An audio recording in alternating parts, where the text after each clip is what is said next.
Hello student, आज हम लोग इस चैप्टर का लास्ट एक्सरसाइज 4 का मिसलेनियस का लास्ट 4 क्वेश्चन करेंगे। Chapter number 4, pair of linear equation in 2 variable. इस चैप्टर का लास्ट मिसलेनियस जो एक्सरसाइज है उसका लास्ट 4 क्वेश्चन रह गया था। कल के क्लास में हम लोग 7 तक कर चुके थे, क्वेश्चन नंबर 7 तक कर चुके थे।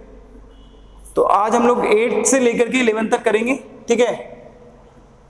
तो अभी तक जिसने पीछे वाला वीडियो लेक्चर नहीं देखा है तो एक बार जाकर के पीछे वाला वीडियो लेक्चर को देख लीजिए, ठीक है।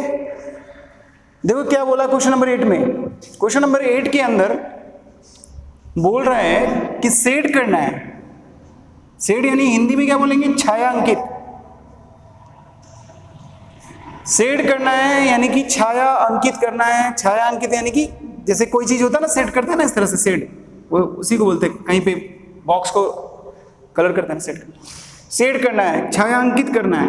किस चीज को छायांकित करना है, किस चीज को शेड करना है, सॉल्यूशन को शेड करना है। सॉल्यूशन यानी हल को क्या करना है, छायांकित करना है। हिंदी में लिखा ना, हल को छायांकित करना है यानी सॉल्यूशन को शेड करना है।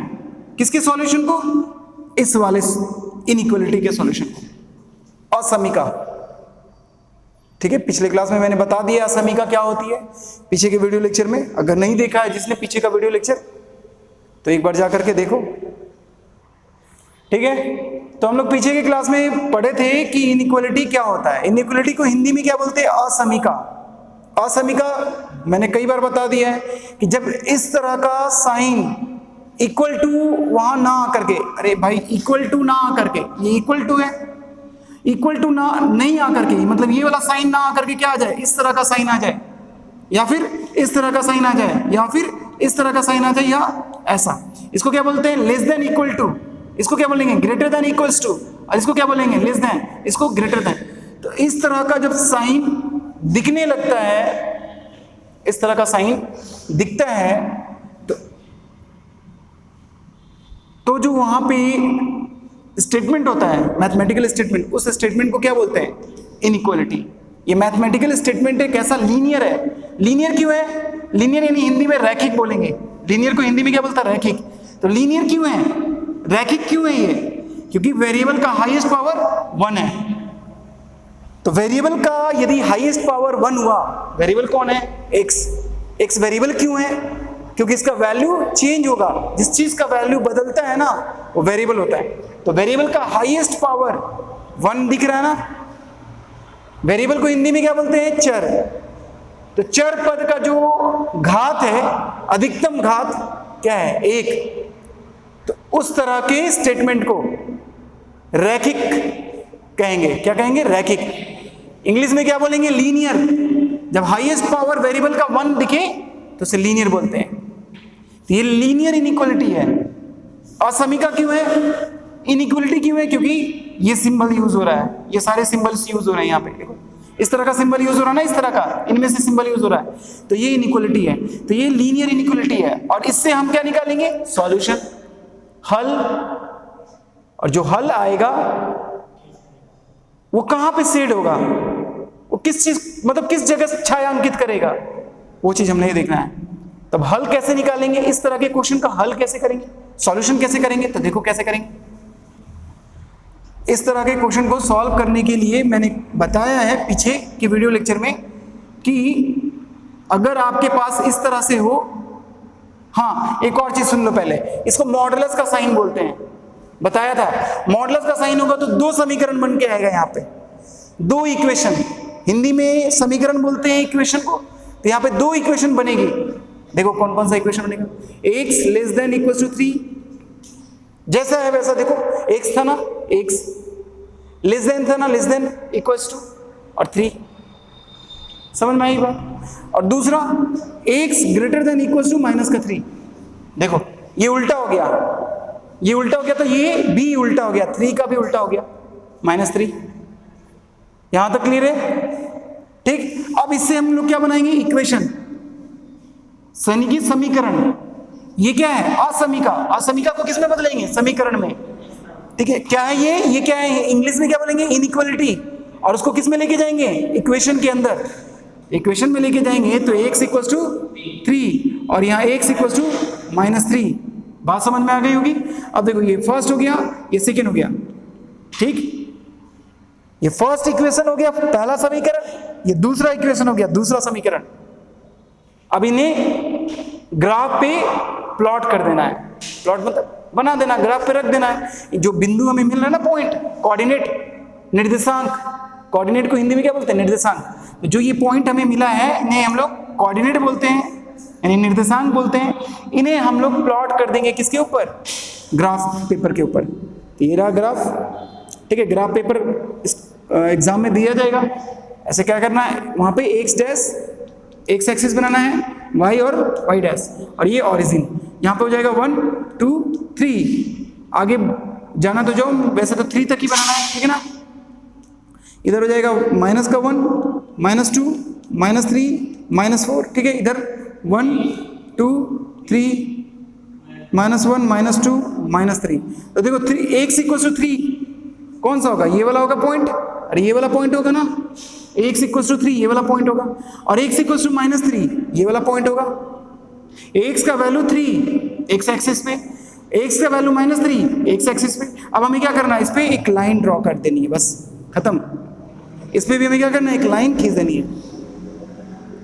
यहां तक समझ में आ गया। लेकिन हमें क्या बोलना है, शेड करने के लिए, सॉल्यूशन को शेड करना है। तो कैसे शेड करेंगे, शेड करने के लिए ऑरिजिन का कोऑर्डिनेट क्या होता है, 0 0। ऑरिजिन यानी मूल बिंदु, ऑरिजिन को हिंदी में क्या बोलते हैं, मूल बिंदु। तो मूल बिंदु का निर्देशांक क्या होता है, 0 0। ऑरिजिन का जो कोऑर्डिनेट होता है वो 0 0 होता है। तो 0 0 को उठाना है, 0 यानी कि x भी 0 y भी 0। 0 0 का मतलब क्या हुआ, x भी 0 y भी 0। तो 0 को रखो, कहाँ रखना है, इस वाले में रखना है। तो 0 रखोगे, देखो यहाँ 0 रखो, क्या मिलेगा यहाँ से, यहाँ फर्स्ट वाले में 0 रख देंगे तो मिलेगा 0 < 3। बताओ सेटिस्फाइड या अनसेटिस्फाइड, 0 छोटा होता है ना 3 से, सेटिस्फाइड हो तो ये ठीक है। तो इस जब सेटिस्फाइड होने पे तो इस वाले का ग्राफ कौन सा है, यही है ना, x = 3 का ग्राफ, फर्स्ट वाले का ग्राफ ये है। तो शेड किधर करना है, शेड ऑरिजिन की तरफ, ऑरिजिन की तरफ। कैसे पता चला सर ऑरिजिन की तरफ, क्योंकि सेटिस्फाइड आ गया, सेटिस्फाइड आ गया तो ऑरिजिन की तरफ, मूल बिंदु की तरफ। इसको सेट कर देना है। इसमें क्या करना है, कलर भर देना है, ऐसे मतलब पूरे को कलर कर देना है, जैसा कि बुक में दिया हुआ है, ठीक है। समझ में आ गई बात। बुक में देखोगे तो दूसरे क्वेश्चन में सेट कैसे किया है, सेट कैसे करता है, बुक में देख सकते हो। अब इसका, इस वाले का चेक करते थे। ये कौन सा है, x = -3, x = -3 यही है ना। सेकेंड वाले का कौन सा है, देखो यहाँ पे 0 रखो, तो 0 बड़ा बताओ, 0 जो होता है वो माइनस की संख्या से बड़ा होता है ना। तो सेटिस्फाइड, फिर से सेटिस्फाइड है। तो इससे जो शेड होगा, किधर पोर्शन शेड होगा, इधर का या इधर का, ऑरिजिन के साइड का, ऑरिजिन की साइड का, क्योंकि हमें सेटिस्फाइड रिजल्ट दे रहा है ऑरिजिन रखने पे।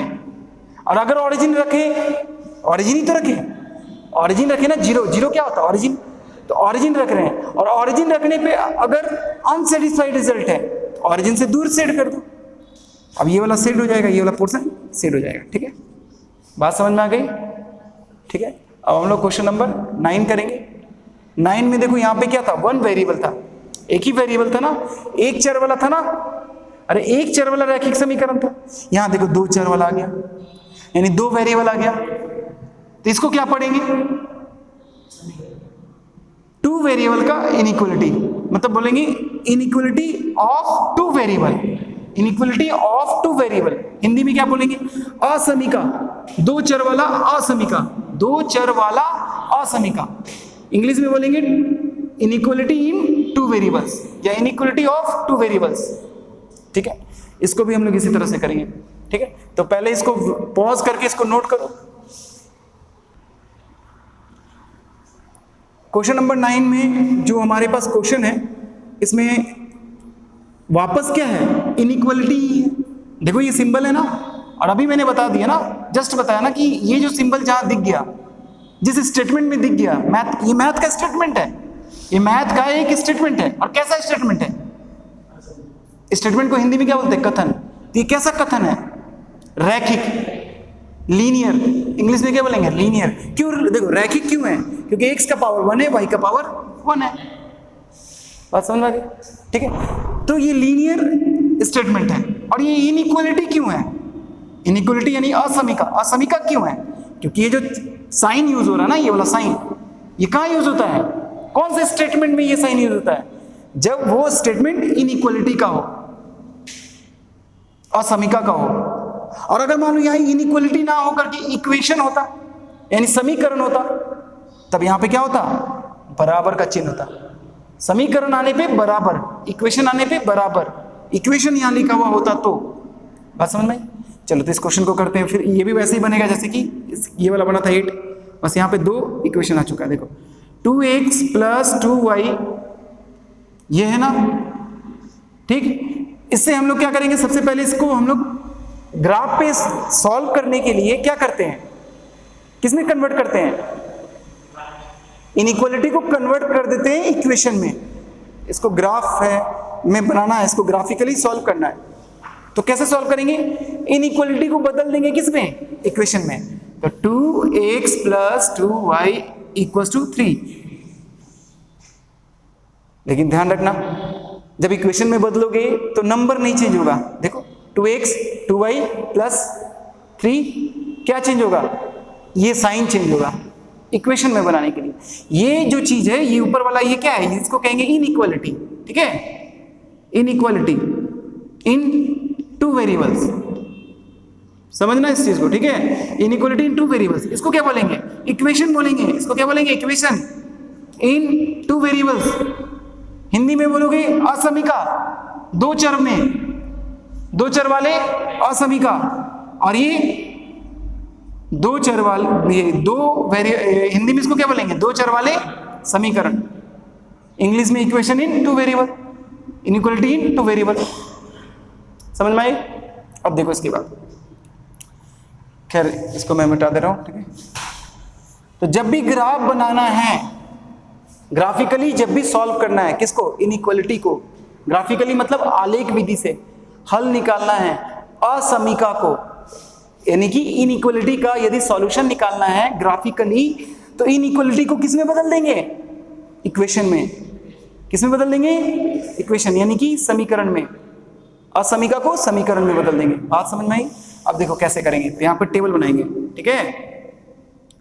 तो देखो टेबल जब बनाओगे तो x और y का वैल्यू निकालते हो ना, x और y का वैल्यू निकालते हो, ठीक।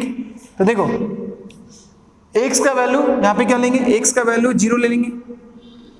भाई ये इसको क्या बोलते हैं? इस चीज को क्या बोलते हैं? इसको बोलते हैं कोऑर्डिनेट टेबल। Coordinate table. अब कोऑर्डिनेट का हिंदी क्या होता है? निर्देशांक। समझ में आया? निर्देशांक। तो यहाँ पे निर्देशांक बोला, यहाँ पे निर्देशांक निकलेगा, तो x 0 लेंगे। तो देखो x 0 रखो यहाँ पे, 2 × 0 + 2y = क्या? 3। चलो 0 लोगे तो देखो फ्रैक्शन में आ जाएगा। 0 लेने पे हल करेंगे तो देखो y का आंसर क्या आएगा? 3/2 आएगा। फ्रैक्शन आ जाएगा ना, तो फ्रैक्शन में नहीं निकालो। ऐसा कोई नंबर लो जिससे फ्रैक्शन में नहीं आए, मतलब x का ऐसा वैल्यू लो जिससे फ्रैक्शन ना बने। तो अगर x की जगह पे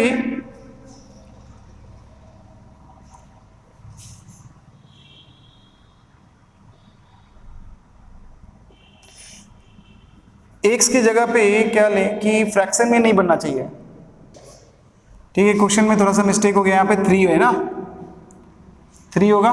देखो यहाँ पे 3 है, यहाँ पे चेंज कर लो, ये क्वेश्चन में मिस्टेक हो गया, यहाँ 3 होगा, ठीक है, 3 होगा। और हमें ध्यान रखना है कि जो भी वैल्यू निकाले ना, आंसर जो निकाले वो फ्रैक्शन से बचना है। फ्रैक्शन यानी भिन्न संख्या, भिन्न संख्या नहीं आना चाहिए, क्योंकि भिन्न आएगा ना तो तुम्हें बनाने में दिक्कत होगी, ठीक है। तो देखो अब यहाँ पे x का वैल्यू ले लेते हैं 0, x का वैल्यू 0, तो क्या मिलेगा? 2 × 0 + 3y = क्या होगा? 3। ये तो गया ना, ये तो 0 गया। अरे भाई 2 × 0 0 हो गया ना, तो क्या बचा? 3y = 3, तो y = क्या बचा? 1। तो x 0 लेने पे y क्या मिला? 1 मिला ना। x 0 लेने पे y हमें क्या मिल रहा है? 1, ठीक है। अब हम लोग y का आंसर, अब y ले लेते हैं, y को ले लेते हैं 3, y को क्या ले लेते हैं 3, y को 3 ले लो, तो 2x plus 3 multiply 3 equals to 3 होगा ना ये। तो देखो y को तुमने क्या लिया इस बार, y को क्या लिया है 3, तो y के बॉक्स में क्या भरेंगे 3। यहाँ पे हम लोग रैंडमली वैल्यू को लेते हैं, रैंडमली मतलब कोई भी वैल्यू ले लो, लेकिन हाँ ध्यान रखो कि जिसमें फ्रैक्शन नहीं बने, फ्रैक्शन नहीं बनना चाहिए, भिन्न संख्या नहीं आनी चाहिए, तो रैंडमली कोई भी वैल्यू ले लो। तो देखो यहाँ पे क्या आएगा 2x, ये प्लस का 9 होगा ना इक्वल टू 3, भाई 3 3 9 ही होता है ना, तो 9 को उधर लेके जाएंगे तो क्या मिलेगा 2x इक्वल टू माइनस का 6 मिलेगा। नहीं समझ में आ गया, 3 में से 9 घटेगा तो माइनस का 6 ही तो आएगा। तो अब इसको 2 से यहाँ से कट कर दो, कितना आएगा माइनस का 3, यानी x का क्या आ गया आंसर आ गया ना भाई, x का -3, y3 लेने पे x आ गया -3। अब इसे ग्राफ पे प्लॉट कर दो, ठीक है ठीक है। अब इसे ग्राफ के ऊपर हम लोग रख देते हैं, इसको इस चीज को ग्राफ पे रखेंगे तो y इक्वल टू क्या है 3, देखो यहां से लेंगे, x इक्वल टू क्या है 0, ये रहा ना 0, और y का वैल्यू क्या है 1, तो y का वैल्यू 1, ये वाला पॉइंट मिलेगा, ये वाला पॉइंट है ना, तो इसको क्या ले लेंगे 0 और 1, ठीक। इसको लेंगे -3 और 3, तो देखो x -3 ये रहा, और y पे 3 जाना है, तो यहाँ ऊपर लेके जाना होगा ना, यहाँ पे देखो, यहाँ ये वाला पॉइंट मिलेगा, ऐसे ऐसे करके लेके जाएंगे ना dot dot dot y axis की तरफ, और x एक्सिस पे क्या है -3, तो ये आ गया -3 और 3। अब इस पॉइंट को, इन दोनों पॉइंट को स्केल से क्या करेंगे मिला देंगे, और ये जहां तक जाएगा नीचे, ठीक है ठीक। तो ये जो ग्राफ मिला हमें कौन से इक्वेशन का मिला, ये वाला इक्वेशन का मिला ना ग्राफ, इस वाले इक्वेशन का, समीकरण का आलेख तो मिल चुका है, ग्राफ मिल चुका है। अब हमें क्या करना है, यहाँ पे पढ़ो क्या लिखा है, सीड कलर भरना है। कैसे भरेंगे, तो फिर से 0 0 ऑरिजिन का जो कोऑर्डिनेट होता है, मूल बिंदु का जो निर्देशांक होता है यानी 0 0, उसको ला करके इसमें रखना है। देखो इस वाले में नहीं रख के चेक करते हैं, सेटिस्फाइड और अनसेटिस्फाइड का चेक कहाँ पे करते हैं, यहाँ पे करते हैं। तो 0 0 रखेंगे तो क्या मिलेगा 0 0, तो 0 greater than equal to 3, satisfied और अनसेटिस्फाइड, देखो संतुष्ट हो या असंतुष्ट हो, असंतुष्ट हो ना, तो असंतुष्टि में क्या होता है, ऑरिजिन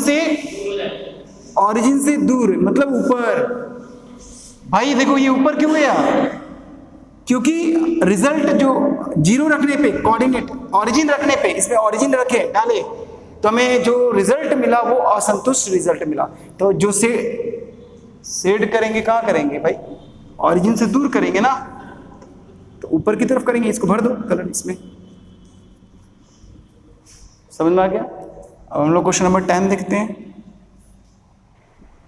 देखो क्वेश्चन नंबर 10 में बोला है, अब इनइक्वालिटी नहीं है, क्वेश्चन नंबर ध्यान से देखो 10 में इनइक्वालिटी नहीं है। क्या बोला, solve the following pair of linear equation graphically and with the help of this find a where as 4x + 3y = a। यहाँ पे क्वेश्चन छूट रहा है, यहाँ पे इक्वेशन नहीं लिखा मैंने, ठीक है। तो यहाँ पे 2 इक्वेशन छूट गया था, वो मैंने यहाँ पे लिख दिया है। तो क्या करना है, सॉल्व करना है following pair of linear equation को। फॉलोइंग पेयर कौन सा, सॉल्व मतलब हल निकालना है। Following pair of linear equation, following मतलब नीचे जाके के देखो, pair of linear equation, pair of linear equation का मतलब क्या, रैखिक समीकरण। तो नीचे जो रैखिक समीकरण यही दोनों है ना, यही दोनों है ना रैखिक समीकरण। तो इन दोनों रैखिक समीकरण का हल निकालना है। कैसे, ग्राफिकली यानी आलेखीय विधि से। कैसे निकालना है, आलेखीय विधि से। और फिर बोल रहा है कि जब हल निकाल लोगे यानी आंसर निकाल लोगे, हल मतलब क्या होता है, आंसर निकल जाएगा, तो उस आंसर को लेकर के क्या करना है, इसके अंदर रख देना है, x और y की जगह पे रखते ही क्या मिल जाएगा, एक आंसर आ जाएगा, और यही निकालना है तुम्हें। ठीक है, कैसे करेंगे, बहुत सिंपल तरीका है। पहले दोनों इक्वेशन को यहाँ पर लिखेंगे, दोनों समीकरण को यहाँ पे लिखेंगे, ठीक है। तो क्वेश्चन नंबर 10 है, दो इक्वेशन क्या है, एक तो है x + 3y = क्या है 6 है ना, ये फर्स्ट इक्वेशन है। दूसरा इक्वेशन क्या है 2x, ठीक है, यहाँ लिख दे रहा हूँ मैं, 2x - 3y = 12, ये दूसरा इक्वेशन है। बात समझ में आई। अब देखो इक्वेशन से ग्राफिकली सॉल्यूशन कैसे करते हैं, तो कोऑर्डिनेट टेबल बना करके, कोऑर्डिनेट टेबल बनाते हैं ना भाई, तो कोऑर्डिनेट टेबल बनाएंगे, इसका कोऑर्डिनेट टेबल अलग बनेगा। निर्देशांक टेबल को क्या बोलते हैं, सारणी, तो निर्देशांक सारणी बनाएंगे, निर्देशांक वाला सारणी यानी टेबल बनाएंगे, कोऑर्डिनेट टेबल। इसका भी कोऑर्डिनेट टेबल बनाएंगे। अब बनाना तो आ गया, इतना मतलब मैंने क्वेश्चन कराया है, इतनी बार बताया कि अब तो बनाना आ गया होगा। कैसे, एक्स का कोई भी वैल्यू लेंगे, एक्स का अपनी मर्जी से वैल्यू लेंगे, लेकिन हाँ ध्यान रखेंगे कि फ्रैक्शन में नहीं मिलना चाहिए, वाई फ्रैक्शन में नहीं मिले। एक्स का तुम कोई भी वैल्यू लो, लेकिन वाई फ्रैक्शन में नहीं आना चाहिए। तो एक्स का ऐसा वैल्यू लो कि वाई फ्रैक्शन ना आए। तो एक्स का वैल्यू तुमने क्या लिया, 0 ले लिया। तो अब माइंड में ये भी आ रहा है, सर वाई का भी ले सकते क्या? हाँ वाई का भी लो, वाई का भी तुम ले सकते हो, लेकिन दोनों में से किसी एक का लेना है। और दूसरा वाला जो वैल्यू निकालेंगे ना, वो फ्रैक्शन में नहीं आना चाहिए, यानी भिन्न संख्या नहीं आना चाहिए। तो x बराबर 0, 0 रख देते हैं यहाँ पे। तो 0 रखो यहाँ पे, 0 प्लस 3y इक्वल टू क्या, 6। तो देखो तो ये 0 हट गया, तो 3y हमें क्या मिल गया, 3y इक्वल टू 6। तो y इक्वल टू हमें क्या मिल गया, 6/3। तो 2 आ गया ना, 2। तो यहाँ पर 2 रख देंगे। ऐसे ही अगला वाला निकालेंगे, ये दूसरा वाला। अब देखो y को 0 कर दो, ठीक है, तो y को 0 लेते हैं, तो देखो तो x plus 3 multiply 0 equal to 6 आएगा। तो x का वैल्यू क्या आ जाएगा, 6 आ जाएगा। नहीं समझ में आया, आ गई बात समझ में? तो चलो ये हो गया x इक्वल टू, यानी कि y को 0 रखोगे तो x क्या मिलेगा, 6। इसी तरह इधर का निकालना है, x और y। तो यहाँ पे बताओ x का वैल्यू क्या ले लें, 0। x को 0 रखने पे क्या मिलेगा रिजल्ट, x को 0 रखोगे तो ये तो 0 हो जाएगा। डायरेक्ट कर रहा हूं मैं, ठीक है ना, एग्जाम में डायरेक्ट मत करना, पूरा सॉल्यूशन के साथ करना, नहीं तो नंबर कटेगा, ठीक है। x 0 लिए तो क्या आएगा, माइनस का 4 आएगा ना भाई। देखो x 0 लेने पे y माइनस का 4 मिलेगा। करके देखना सॉल्यूशन, ऐसे जैसे मैंने किया है। डायरेक्ट कर रहा हूं क्योंकि फिर मुझे ग्राफ भी तो बताना है ना इसके अंदर, ठीक। तो तुम अब इस तरह का सॉल्यूशन करना, ये मैंने बहुत बार बता दिया। अब y को 0 ले लो, क्या मिलेगा, x इक्वल टू 6। मैं ये चीजें फटाफट करने का कोशिश करो, ये चीजें तुम 8th क्लास से पढ़ रहे हो, वैल्यू को पुट करके ग्राफ खींचना, ठीक है। खैर चलो, हमारे पास दोनों टेबल आ गया, कोऑर्डिनेट टेबल आ गया। अब दोनों को क्या करना है, ग्राफिकली सॉल्व करना है। देखो ग्राफिकली बोला ना, ग्राफिकली सॉल्व करना है, तो ग्राफ बनाएंगे, वही y एक्सिस, ठीक है। अब इस पे हम लोग पॉइंट को प्लॉट कर देते हैं। 0 पे क्या मिल रहा है हमें, 2। तो 0 पे 2, यानी ये वाला पॉइंट हो गया ना, 2 वाला, 0 2 हो गया, ठीक है। इसको लिख देते हैं यहाँ पे 0,2। 6 पे 0, तो 6 ये रहा ना, 6 0 ये रहा, 6 पे 0, 6,0। अब क्या करना है, स्केल लेना है, इसको मिला देना है, ठीक है। ये हो गया ग्राफ किसका भाई, x plus 3y equal to 6। इस समीकरण का ये आलेख हो गया, यानी इस इक्वेशन का ये ग्राफ हो गया। दूसरा 0 पे क्या मिल रहा है, -4। तो 0 देखो, 0 पे -4 ये रहा, ये वाला पॉइंट, यही मिला, यही होगा ना भाई। और दूसरा क्या, 6 0 यही होगा। वापस देखो यही आ गया ना, देखो तो सेम है ना। तो दूसरा वाला ढूंढने की जरूरत ही नहीं है, दूसरा वाला पहले से हम लोग ढूंढ लिए। अब इसको क्या करेंगे, स्केल से मिला देंगे। तो देखो कहाँ पे कटा, 6 और 0 पे कट रहा है ना। तो जिस पे कटता है ना ग्राफ, वही सॉल्यूशन होता है। यानी कि इसका सॉल्यूशन जो पूछा था ना, सॉल्यूशन क्या आएगा, 6,0। यानी अगर आंसर पूछे कि what is the answer of this question, तो क्या होगा, 6,0। ये हो गया आंसर। लेकिन रुको, अभी ये आंसर कंप्लीट नहीं हुआ। अभी देखो यहाँ पे पूछा किसका, a का वैल्यू, a का मान पूछा। हम लोग तो यही दोनों लिए, यही दोनों लेके सॉल्व किए ना। अभी हम लोगों को ये वाला में क्या करना है, रखना है किसको, आंसर को, इसके अंदर रखना है आंसर को। और आंसर रखेंगे जो आया ना सॉल्यूशन, इसको सॉल्यूशन बोलते हैं, इंग्लिश में क्या बोलेंगे, सॉल्यूशन। तो सॉल्यूशन जो है इसमें रखेंगे तो a का आंसर आ जाएगा। देखो कैसे, बहुत सिंपल है। 4x की जगह पे क्या है, देखो x की जगह पे क्या है, तो 6। फिर देखो क्या है, प्लस 3y, तो प्लस 3, और y क्या है भाई, 0। और इक्वल्स टू में क्या है, a। तो देखो तो ये तो गया ना, ये तो पूरा 0 हो गया। तो 6 4 24, यानी a का वैल्यू क्या आ गया, 24। तो अब पूछा जाएगा कि अब कंप्लीट आंसर आ गया, बिल्कुल आ गया, ठीक है, समझ में आ गया। इसी तरह हम लोग क्वेश्चन नंबर 11 करेंगे। क्वेश्चन नंबर 11 एक्सरसाइज जो हम लोग किए थे ना 4.1, उसका लास्ट क्वेश्चन। तो इस क्वेश्चन के लिए मैं छोड़ रहा हूं, कि तुम जाकर के पीछे वाला वीडियो लेक्चर को देखो, 4.1 जाकर के जो वीडियो लेक्चर मैंने कराया है उसको जाकर के देखो, वहाँ सेम टू सेम क्वेश्चन है, ये डिट्टो है, बस थोड़ा बहुत वैल्यू चेंज है और करके आना है। अगले वीडियो लेक्चर से हम लोग एक नया चैप्टर स्टार्ट करेंगे मंडे को, ठीक है? ठीक है, okay, thank you, bye bye.